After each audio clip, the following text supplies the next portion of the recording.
Hello बच्चों, आज हम आपके लिए संधि का टॉपिक स्टार्ट कर रहे हैं संस्कृत में। आरबीएसई और सीबीएसई दोनों में ही ये बहुत अच्छा टॉपिक है, महत्वपूर्ण टॉपिक माना जाता है।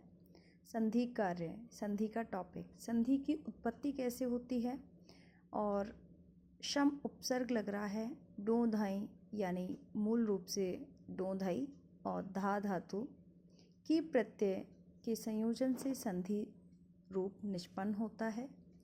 और ये हमारा उपसर्ग है, धातु है, और उपसर्गे धो की सूत्र से की प्रत्यय आता है।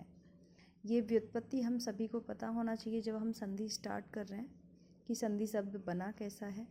नेक्स्ट है इसकी डेफिनेशन के बारे में कि संधि होता क्या है। वर्ण संधानम संधि कथ्यत, वर्णों के ही मेल को या वर्णों के परस्पर मेल को ही क्या कहते हैं, संधि कहते हैं। फिर नेक्स्ट अपना आता है कि पाणिनि संस्कृत व्याकरण के एक विशेषज्ञ रहे हैं। इन्होंने भी हर व्याकरण में अपना मत भी रखा है और उसको डिफाइन भी किया है। अब यहाँ पे पाणिनि ने बोला है, संस्कृत में संधि का डेफिनेशन दिया है, परः सन्निकर्षः संहिता। जो वर्णों की अत्यधिक समीपता होती है वह क्या है, संहिता है, वो संधि है। जैसे सुधी धन उपास्य है, ई स्वर, उ स्वर, इन दोनों के स्थान पे या आ रहा है, ये आपका ज्ञण संधि का उदाहरण है। सुधुपास्य, सुधु उपास्य, ठीक है। तो यहाँ पे उ की जगह या आ जाता है और उ की मात्रा लग जाती है, शुद्धुपास्य। तो यहाँ पे ये क्लियर हो गया। ये एक उदाहरण बताया है पाणिनि ने और यहाँ पे संधि अपनी क्लियर है। अब स्टार्टिंग कर रहे हैं कि संधि के भेद कितने होते हैं। संधि के भेद हैं अच संधि, हल संधि, विसर्ग संधि। अच का अर्थ होता है स्वर। जो आपके 13 स्वर बताए जाते हैं संस्कृत वर्णमाला में, वह अच संधि के अंतर्गत आ जाएंगे। जितने भी अपने व्यंजन हैं, व्यंजनों के माध्यम से जो भी संधि निष्पन्न हो रही है वो आपकी हल संधि या व्यंजन संधि होगी, और व्यंजनों को ही हम हल भी कहते हैं। नेक्स्ट है अपनी स्टार्टिंग कर रहे हैं फर्स्ट नंबर अच संधि। अच संधि का ही दूसरा नाम स्वर संधि है। जब दो स्वरों का संधान या मेल होता है, ठीक है, तब वह क्या कहलाएगा, अच संधि कहलाएगा। संधान का मतलब जिस प्रकार से कि यहाँ पे दो स्वर मिले हैं तो कहाँ स्वर संधि के अंतर्गत जाएगा, उसी प्रकार से यहाँ पे भी और आएंगे आपके उदाहरण, वो स्वर संधि के ही उदाहरण रहेंगे। अब स्वर संधि के भी भेद होते हैं, स्वर संधि के भी उपभेद बताए गए हैं। देखो ये अपने क्लास वाइज चेंज हो जाता है कैटेगरी में, कि अच संधि के 5 भेद भी बता दिए जाते हैं, अच संधि के 7 भेद भी बता दिए जाते हैं, और अच संधि के 8 भेद भी बता दिए जाते हैं। तो इसमें कंफ्यूज ना हो, तो ये आपका जैसे आप 6 क्लास में हो तो 5 भेद बता देंगे, 7th में हो 5 चलेगा, 8th में आओगे तो आपको 7 प्रकार बता देंगे, 7 भेद हो जाएंगे अपने। 9th और 10th में जब आप अच संधि को पढ़ोगे तो वहाँ पे आपके 8th हो जाएंगे, यानी 8 प्रकार हो जाएंगे। ये स्पेशली ध्यान रखना है अपना। नेक्स्ट है अपना यण संधि। स्टार्टिंग हो रही है हमारी यण संधि से। यण संधि क्या होता है, अब देखो हमने यहाँ पे शुद्धोपास्य पढ़ा है और ये ई के स्थान पे या हो गया है, तो ये अपने मन से ही किया है या हो गया है। तो इसका एक रूल है इको यणची। इको यणची सूत्र के द्वारा एक ई उ री के स्थान पर यण यानी य व र ला हो जाते हैं। ये एक नियम है इको यणची। एक के अंतर्गत ई उ री, ठीक है, ई उ री क्रम से यण यानी य व र ला, ई के स्थान पे या, उ के स्थान पर व, री के स्थान पर र, री के स्थान पे ला हो जाएंगे। अब जितने भी हमारे यहाँ हम उदाहरण देखेंगे वो उसी प्रकार से हैं। अति धन उत्तम, अति ई आ रहा है, यहाँ पे ऊ है, ई के स्थान पे क्या हो रहा है, या हो जाएगा, अति उत्तम। इति अत्रः, ई के स्थान पे क्या होगा, या होगा।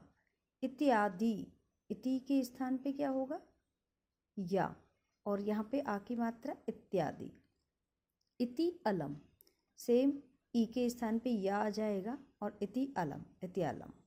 यदि धन अपि, ई के स्थान पे या, यद्यपि। पितृधन ए, पित्रे, ठीक है। री, ठीक है, री के स्थान पे रा हो गया है और ए की मात्रा लग गई है, पित्रे। मातृधन आदेश, मात्रादेश, रा कंप्लीट हो गया री के स्थान पे। धातृधन अंशः, धात्रंश। मातृधन आज्ञा, मात्राज्ञा। भ्रातृधन उपदेश, भ्रातृपदेशः। मातृधन अनुमति, मातृ अनुमति, ठीक है। मात्र हो गया है अनुमति, नुमति, आ इसमें ही कन्वर्ट हो गया।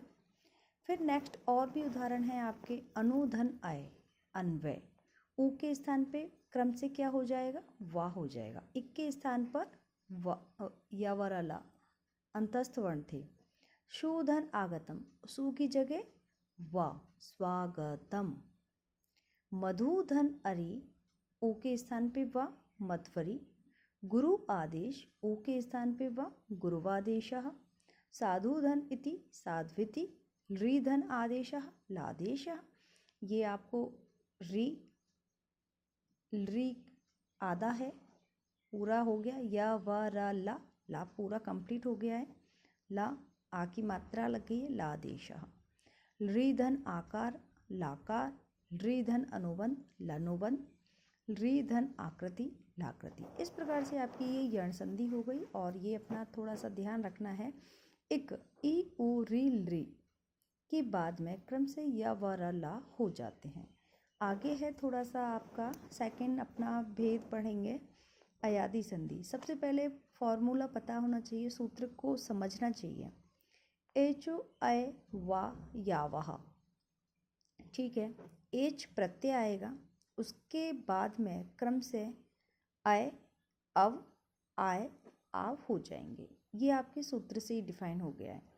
आगे है अच के सामने एच प्रत्यय, ठीक है। एच में क्या आते हैं, ए, ओ, आई, औ। तो ये अपने दो, ये जो अपने संयुक्त स्वर हैं चारों, वो एच प्रत्यय के अंतर्गत आएंगे। इनके स्थान पे क्रम से यदि ए है, ए के स्थान पे अय। ओ है, ओ के स्थान पे अव। बड़ी ए है, ऐ, जिसके स्थान पे आय। औ के स्थान पे आव हो जाएंगे। अब यहाँ पे उदाहरण देखिए। ने धन अनम, ने अय, नय नम, नयनम। कवे धन ए, ए का आपका कवे, ए, आय, कवये।